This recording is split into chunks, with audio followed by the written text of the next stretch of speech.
agora.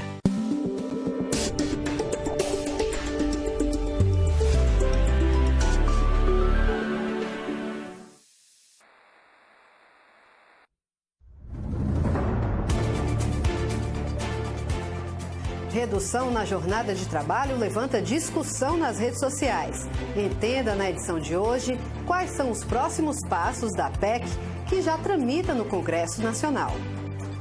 A PEC sobre essa nova escala de trabalho ainda não chegou a ser discutida internamente pelo governo, mas o Ministério do Trabalho considera a redução da jornada plenamente possível e saudável, desde que debatida e acordada entre empresas e trabalhadores durante as convenções coletivas.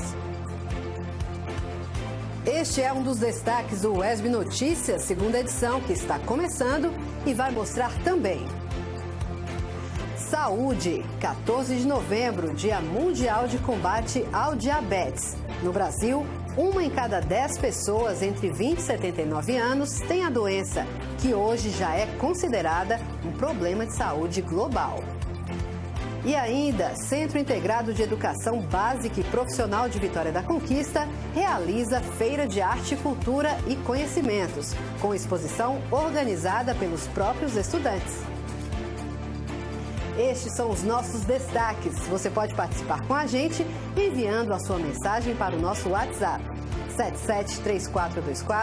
7734248766 ou então poste o seu comentário nas redes sociais com a hashtag UN2. Hoje é quinta-feira, dia 14 de novembro. O UESB Notícias, segunda edição, está começando.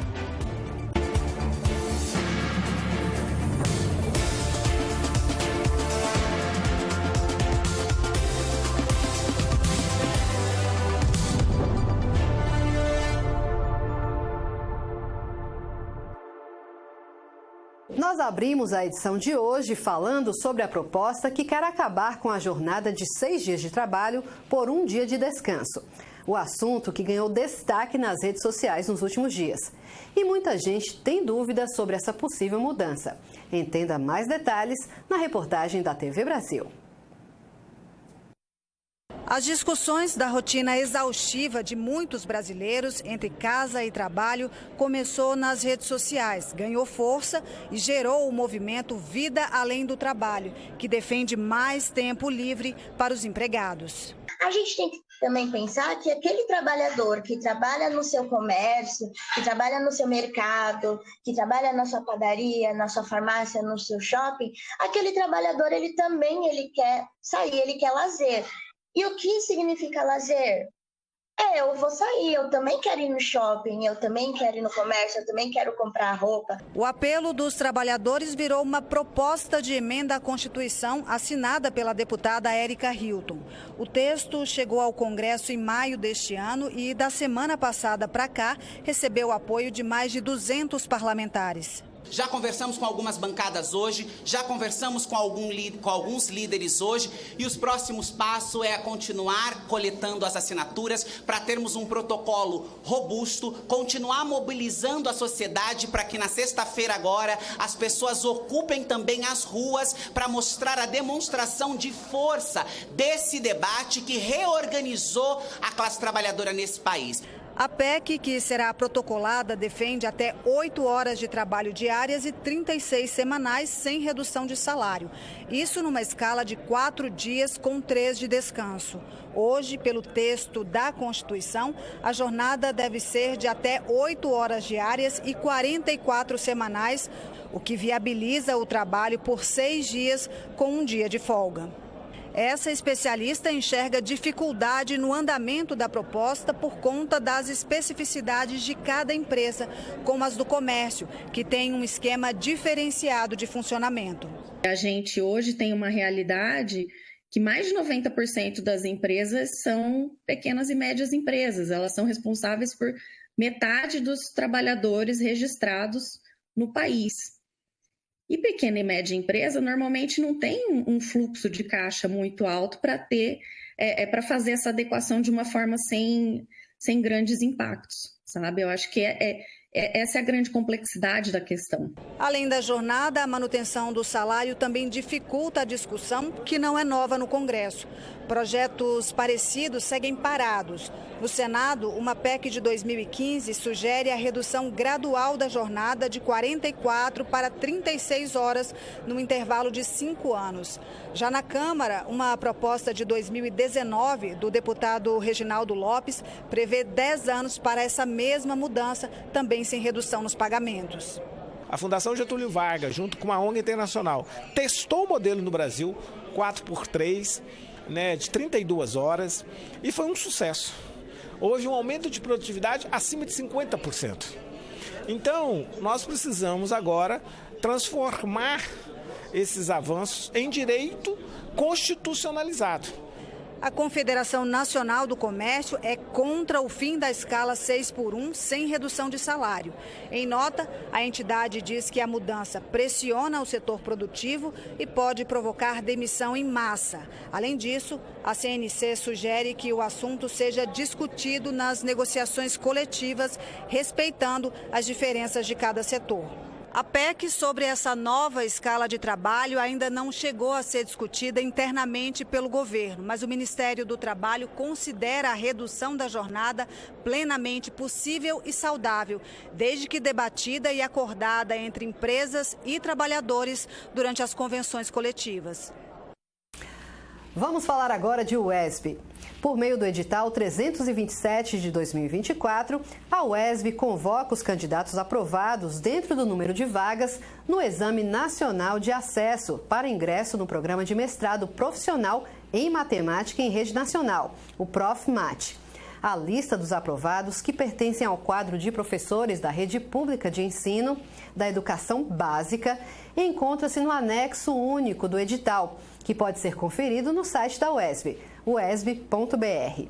Os aprovados devem efetuar a matrícula entre os dias 14 e 18 de novembro, na Secretaria de Pós-Graduação, que é vinculada à Secretaria-Geral de Cursos, no campus aqui de Vitória da Conquista. Os documentos necessários estão disponíveis no edital. Para mais informações ou em caso de dúvidas, entre em contato com o ProfMat pelo e-mail profmat@uesb.edu.br ou pelo telefone 77-3424-8731. As informações são da Assessoria de Comunicação da UESB. Vamos agora para o intervalo. No próximo bloco você vai ver que hoje, 14 de novembro, é o Dia Mundial de Combate ao Diabetes. No Brasil, 1 em cada 10 pessoas sofrem com a doença. E ainda vamos falar de literatura. Começou a Fliconquista, um evento que une a literatura com diversas manifestações artísticas. O intervalo é rapidinho, a gente volta já já.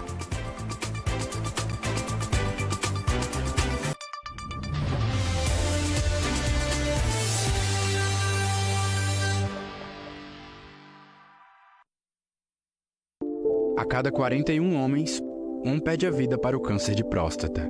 No Brasil, este é o segundo tipo de câncer mais comum. Segundo a Organização Mundial da Saúde, até 2040 o número de casos pode dobrar. Não faça parte dessa estatística. Procure seu urologista. Previna-se. A prevenção cura, o preconceito não. Uma campanha do Sistema UESB de Rádio e Televisão Educativas. Informação, formação e conhecimento. Todo país precisa ter o seu cinema e a gente precisa do cinema brasileiro. Para fazer cinema brasileiro é muito importante assistir cinema brasileiro. São as nossas histórias, é o nosso mundo. Precisa ter cota de tela. De apoio, de financiamento, de distribuição, de política pública. Vontade política. Coragem. O cinema brasileiro é importante porque ele representa quem nós somos. E aquilo que a gente pode ser, ele cria o nosso imaginário do país que a gente quer construir. E a gente precisa se ver para se entender. É cultura, é arte. É uma das formas mais fáceis de viajar pelo Brasil. É onde a gente se identifica. Enfim, nossa, eu acho que eu fui longe demais, hein? Deixa eu fazer de novo, rapidinho. Cinema brasileiro é luta e resistência. Cinema brasileiro é diversidade. Cinema é tudo isso. A gente precisa do cinema e ele da gente. Viva o cinema brasileiro.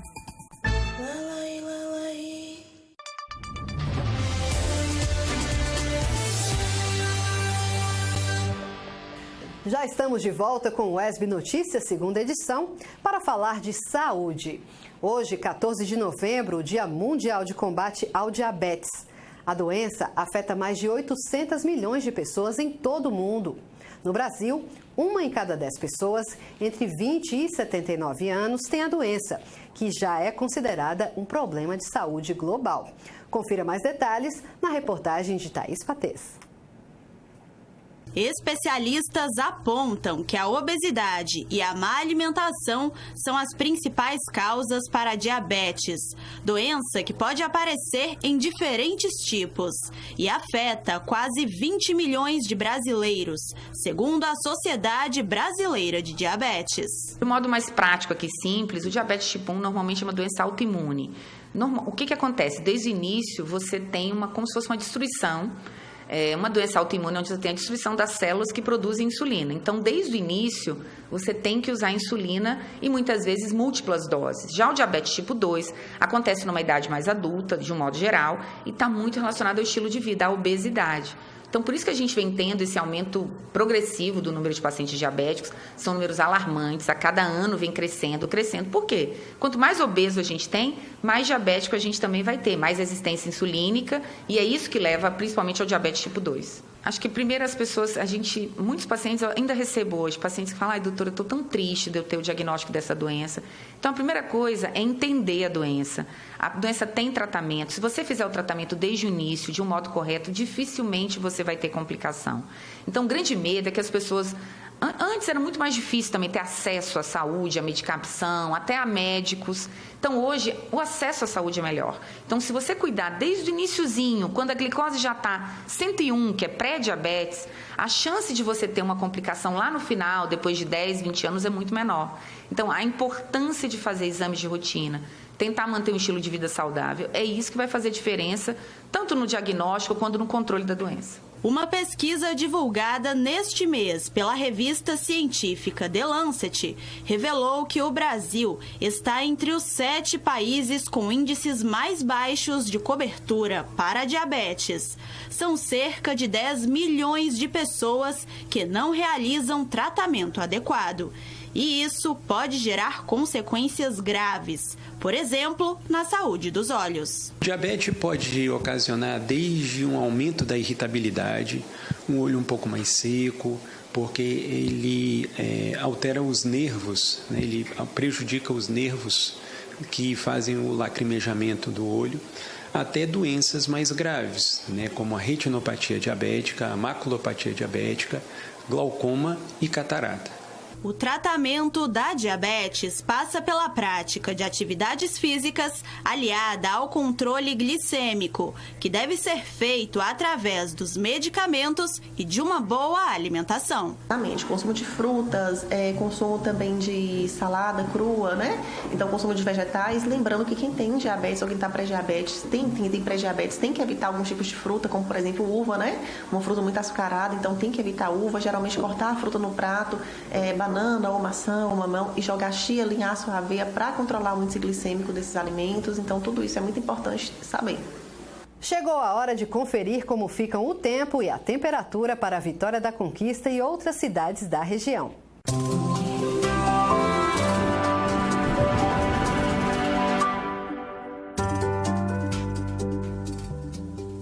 Nesta noite, em Vitória da Conquista, a expectativa é de céu nublado com poucas chances de garoa. As temperaturas alternam entre a mínima de 18 e a máxima de 21 graus.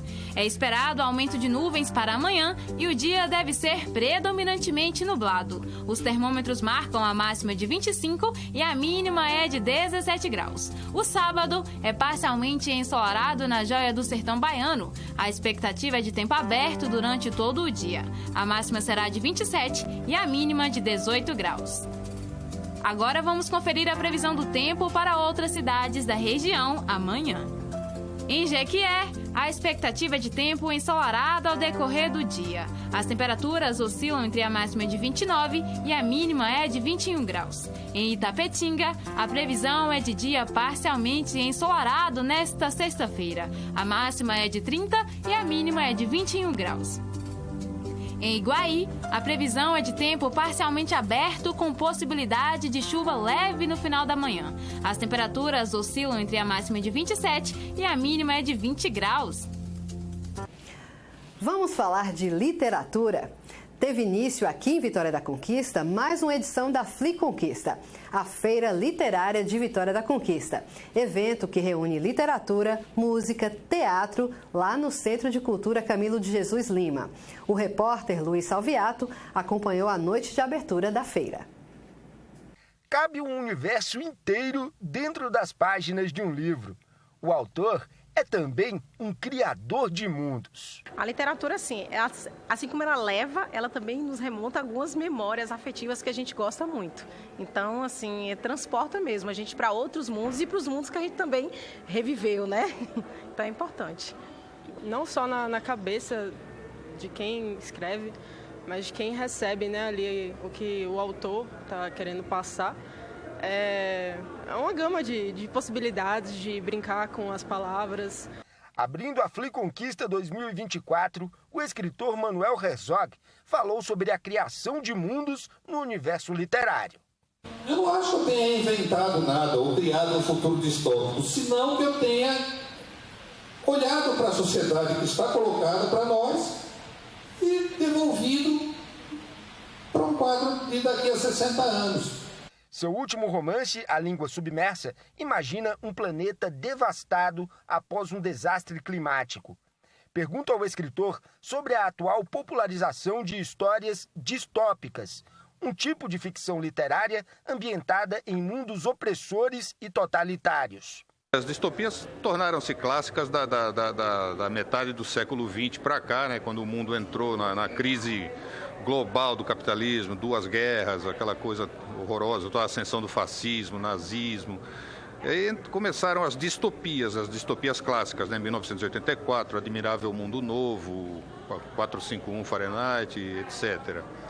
Então esse conceito de distopia é um modismo na literatura, né? Que nós brasileiros temos um prazer meio mórbido de agregar esses modismos europeus e norte-americanos, então eles falam assim, distopia. Eu reluto um pouco a classificar o meu próprio romance como distopia. Eu botava ele mais na conta de romance realista. Eu acho que eu não criei nada. Eu engendrei um mundo horrível, dominado por fundamentalistas religiosos hipócritas, com traficantes, com milícias. Então, eu não sei se isso é uma distopia. Uma distopia seria prever que no futuro isso vai ter. Eu já vejo isso tudo aí. Se a realidade dá material de sobra para os romances distópicos, a imaginação continua alimentando as tramas fantásticas. Os livros de horror estão em alta no mercado. Renato Nakamura Ferreira é um jovem escritor de terror brasileiro. Seus livros são habitados por monstros e assombrações inspirados no folclore nacional.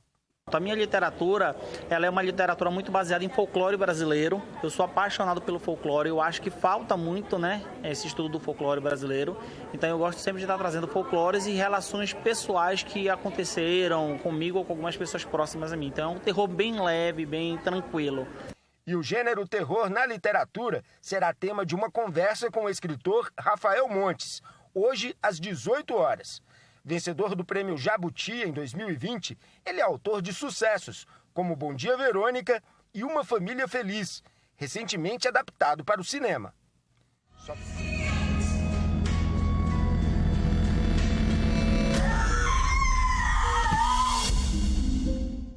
Mas a literatura também inspira sonhos infantis, como neste trabalho desenvolvido por estudantes da Rede Estadual de Ensino.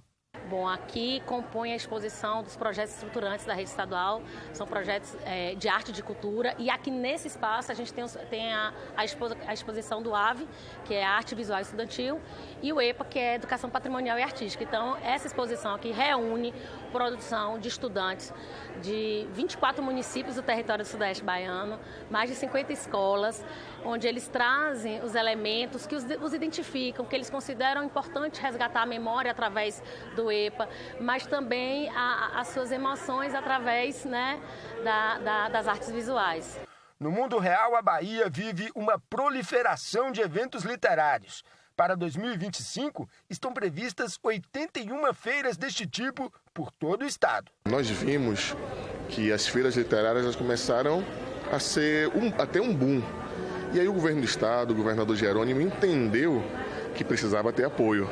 E aí nós da Fundação Pedro Calmon, da Secult, lançamos o nosso edital para aprovar 81 feiras literárias nos 27 territórios de entidade.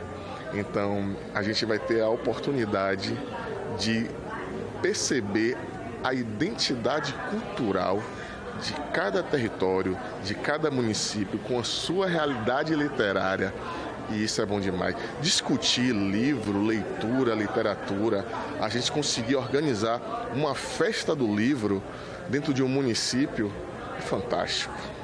A Fliconquista acontece no Centro de Cultura Camilo de Jesus Lima e segue até domingo, 17 de novembro. Vamos para mais um intervalo. No próximo bloco, seguimos falando de cultura. Escola da Rede Estadual de Ensino de Vitória da Conquista realiza feira de arte, cultura e conhecimentos. O intervalo é rápido, já já a gente está de volta.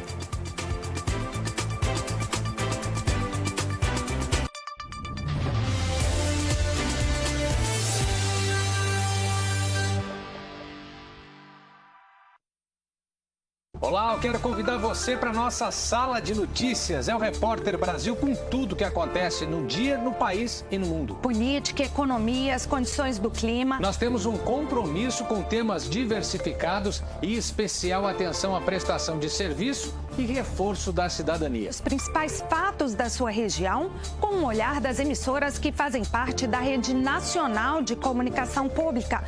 Não perca o Repórter Brasil, às 19h.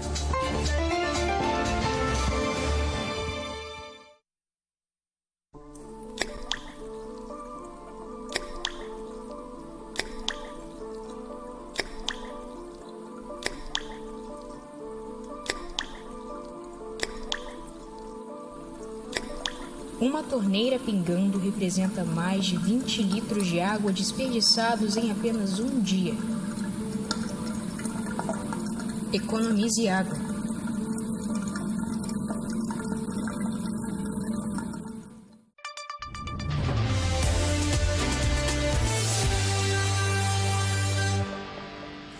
Estamos de volta com o ESB Notícias, segunda edição. Vamos falar de cultura? No CIEB, o Centro Integrado de Educação Básica e Profissional de Vitória da Conquista, a semana foi marcada pelos trabalhos apresentados na Feira de Arte, Cultura e Conhecimentos, com direito a uma exposição organizada pelos próprios estudantes.